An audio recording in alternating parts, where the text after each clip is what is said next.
Hello, I'm Kavita Shahel. I'm the author of Compassionism and a leadership coach focusing on women and solving problems compassionately. This video is in response to Suzanne of Warrior Woman asking the question, what this season looks like for today's modern busy woman in this period of incubation. And that's a really interesting word, incubation, as opposed to isolation, because for me that certainly holds true. The incubation of ideas and creativity and things that sort of pop up and then you can kind of pick through, because there's time and space to be able to pick through. But I've also, I must say, never been busier.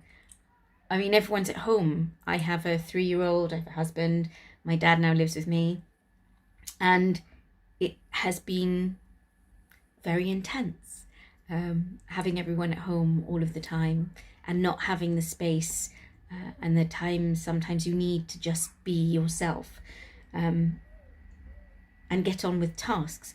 But the tasks have gotten more because I literally have everyone here all the time, but I've also had the time to connect to myself, connect to my family, sit with my emotions and sit with my feelings, which very often I would ignore or just push aside because it was easier to just be busy than really feel how I was feeling.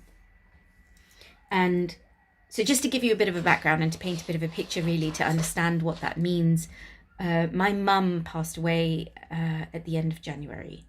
And a month after my mother passed away, my dad was diagnosed with terminal cancer.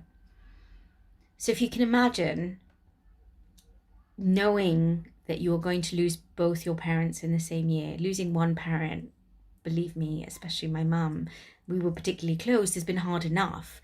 So there's a lot of pain and grief associated with those things, right? So that's what I was trying to get at. And feeling those feelings and allowing myself to be aggrieved and allowing the pain to be and sitting with my feelings and giving myself the permission to sit with those feelings has been a real learning. And it has contributed greatly to me personally, because obviously I'm grieving my mother, but it's also allowed me to really appreciate, on the flip side of that, real joy. You know, really appreciating moments as they come and they show up.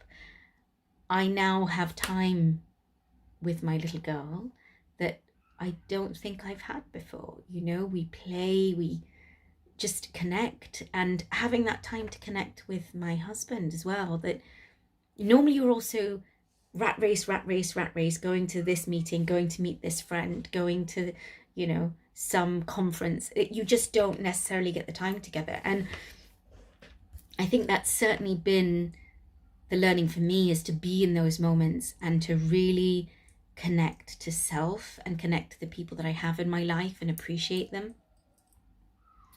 And also, it from an incubation perspective, incubate, like, you know, the creative ideas. I mean, we all have desires and wants and dreams, and to have space to connect with them has been actually really precious, because it's allowed me to go, okay, how do I help other people pick out those things and say, okay, well, what is stopping me getting there, and how do I potentially problem solve some of those things, right? So how do I achieve these wants and dreams and desires by problem solving the things that get in the way of me achieving those things?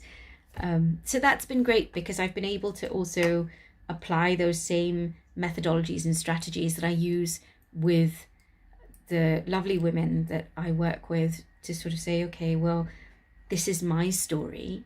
How do we unpick your story to set the roadmap, right? To kind of go, and it's allowed me the space to clarify my own story in some ways and pick out that strength and pick out that ability to problem solve, to go, okay, well, how do we work forwards and move towards people achieving the things they want to achieve?